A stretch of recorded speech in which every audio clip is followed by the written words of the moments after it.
bem? Espero que todos estejam bem. Gente, Deus colocou no meu coração algo a ser feito, tá? Eu venho sentindo no decorrer do meu ministério que tem muitas pessoas que existem dúvidas, assim como eu tive dúvida no início de certas coisas, tipo uma delas, o que é ser um missionário, né?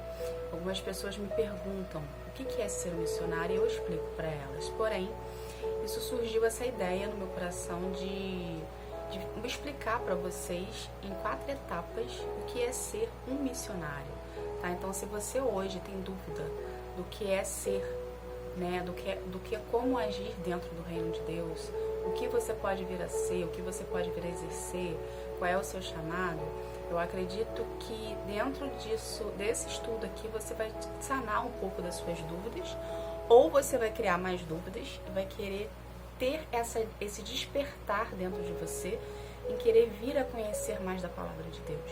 Que conforme a gente vai adquirindo conhecimento, conforme a gente vai tendo intimidade com Ele, dúvidas vão surgindo, dúvidas vão sendo criadas, tipo, quer ser um missionário, quer ser um discípulo do vídeo que foi gravado já, tá?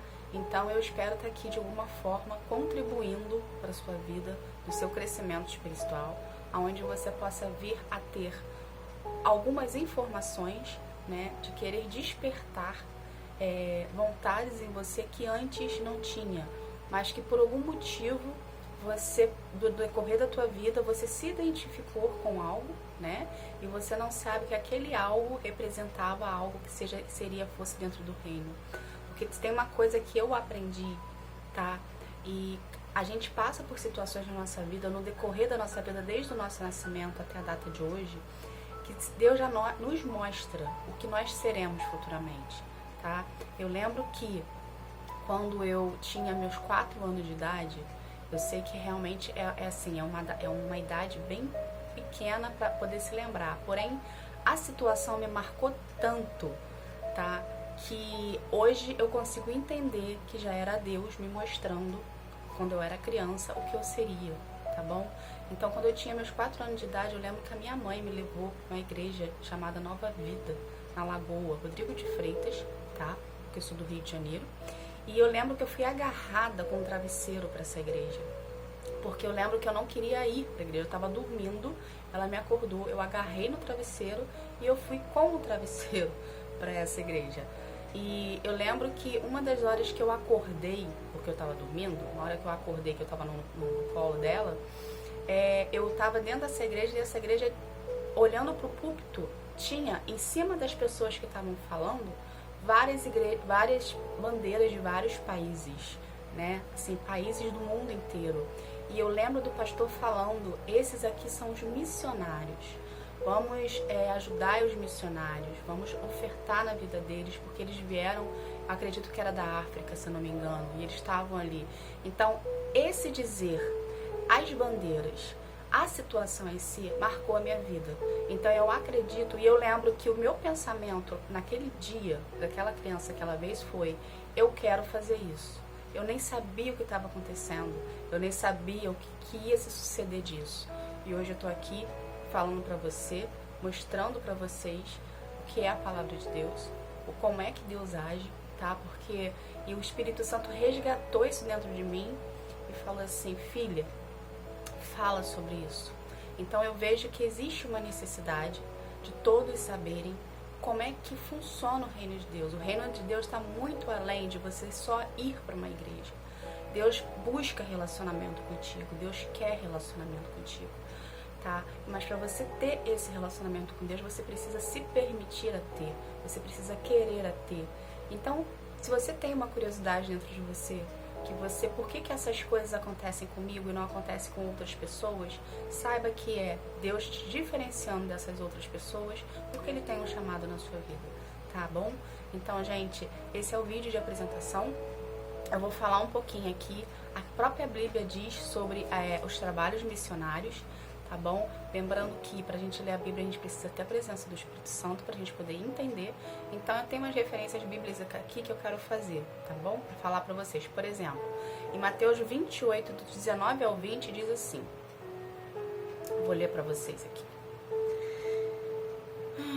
Do 28, do 19 ao 20. Portanto, vão todos os povos do mundo e façam com que sejam meus seguidores, batizando esses seguidores em nome do Pai, do Filho e do Espírito Santo, e ensinando-os a obedecer a tudo que tenho ordenado a vocês. E lembre-se disso, eu estou com vocês por todos os dias, até os fins dos tempos. Isso é em Mateus 28, do 19 ao 20. Também temos uma referência bíblica em Marcos 16, capítulo 16, versículo 15, que fala assim: vão pelo mundo inteiro e anunciem o evangelho a todas as pessoas. Quem crer e for batizado será salvo, mas quem não crer será condenado. Aos que crerem será dado o poder de fazer esses milagres expulsando demônios, pelo poder do meu nome e por falar novas línguas. Se pegarem cobras ou beberem algum veneno, não sofrerão nenhum mal. E quando puserem as mãos sobre os doentes, ficarão curados.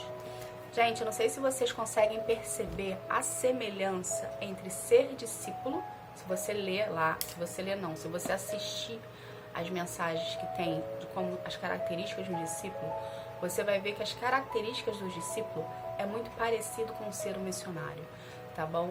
Então, da mesma forma que os discípulos naquela época iam e pregavam o evangelho, porque Deus ordenou isso sobre eles, e através do nome de Jesus as pessoas eram libertas, curadas e saradas, um missionário também é assim, só que tem pequenas diferenças, tá bom? Então, o que você tem que partir da primícia, tá?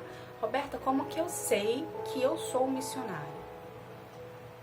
Toda a pessoa que crer em Jesus Cristo e o reconheceu como o único e suficiente Salvador da tua vida, você passa a ser um missionário.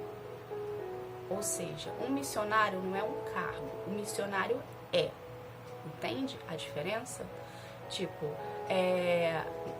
Então, assim, parte da premissa do princípio. Se você quiser se tornar uma pessoa que fala o ID, que vai pregar o evangelho, que você queira fazer a diferença no local que você está, ou você queira viajar ao mundo, isso é com você, uma decisão que você toma, tá? Lembrando do princípio que Deus age na reciprocidade. Quanto mais você der de você para Ele, mais Ele vai dar dele para você. Ou seja, quanto mais você querer dele, mais Ele vai te transformar para ser algo que Ele já tem para sua vida. Porém, Ele vai te dar a opção se você quer ou não dar continuidade no que Ele tem para você, que é o seu chamado. Tá bom? Porque todos nós temos um chamado. Basta sabermos descobrir qual é o nosso chamado. E a gente descobre através do relacionamento com Ele. Porque o Espírito Santo começa a nos lembrar, tá, de situações na vida que nós passamos, que nós vamos vir a ter essa conclusão, né, agora, no nosso futuro, no nosso presente, entende? Para Ele nos preparar para o nosso futuro, tá bom, gente? Então, saiba disso. Toda pessoa que crê em Jesus, que reconheceu Jesus como o único e suficiente Salvador da vida delas, ela é uma pessoa missionária, tá bom? Na palavra diz, vai e pregai o evangelho, vai e em meu nome expulsa demônios, ok? Então você é um missionário, você que reconheceu Jesus, você é uma pessoa missionária. Resta saber se você quer fazer esse papel, se você quer fazer essa função. Você não precisa viajar o mundo para poder ser um missionário. Você pode ser um missionário aonde você está, na sua família, nos seus amigos, na sua escola, na sua faculdade, no seu trabalho, na rua, entende? É apenas você ser você, ter o seu posicionamento, a sua postura como cristão, tá bom? Tendo a disciplina em seu relacionamento com Ele e querer falar de Jesus para as pessoas. Você falando de Jesus para as pessoas, você explicando o Evangelho para as pessoas, seja pela internet ou não, você está sendo uma pessoa missionária. Tá bom, gente? Essa seria uma da principal característica do que é ser um missionário. Eu acredito que isso venha sanar algumas dúvidas de algumas pessoas, tá bom? E lembrando que a gente precisa ter respeito pela palavra, a gente precisa ter responsabilidade pela palavra, tá? Porque tudo que é lançado da nossa boca vai ser cobrado de nós, tá bom? Porque a gente lida com vidas, então a gente tem o poder de destruir uma vida e o poder de edificar uma vida. Então estude, se dedique à palavra, se dedique a Deus, busque a Deus, tenha relacionamento com Ele. Não queira fazer de ser um missionário algo leviano na sua vida, aonde você possa fazer de qualquer coisa. Tudo que você for fazer para Deus, faça com excelência, ok? E aí Deus vai te abençoar, vai abrir as portas para você e você vai conseguir desenvolver isso que está dentro de você, que está gritando, tá? Agora, se você antes não sabia o porquê, o que essa sementinha aí estava gritando dentro de você, porque você queria falar para as pessoas e não sabia como, peça para o Espírito Santo em oração para ele te explicar como é que você deve proceder, como que ele quer que você fale, como que ele quer que você explique para as pessoas, como ele quer que você faça o seu trabalho missionário, tá bom, gente? Essa foi a primeira etapa, tá? São 4 etapas. Eu espero que vocês venham dar continuidade, que vocês venham querer estudar. Esse estudo tá muito rico, tá? Eu me identifiquei bastante fazendo ele e eu quero com isso que vocês venham abrir a sua mente, entende? Que vocês venham entender que relacionamento com Deus não é só ir para uma denominação, não é só participar de uma denominação, de um templo. É você estar em comunhão com Ele também, fora de uma igreja. Tá bom, gente? Que Deus abençoe vocês. Fiquem na paz. Tchau, tchau.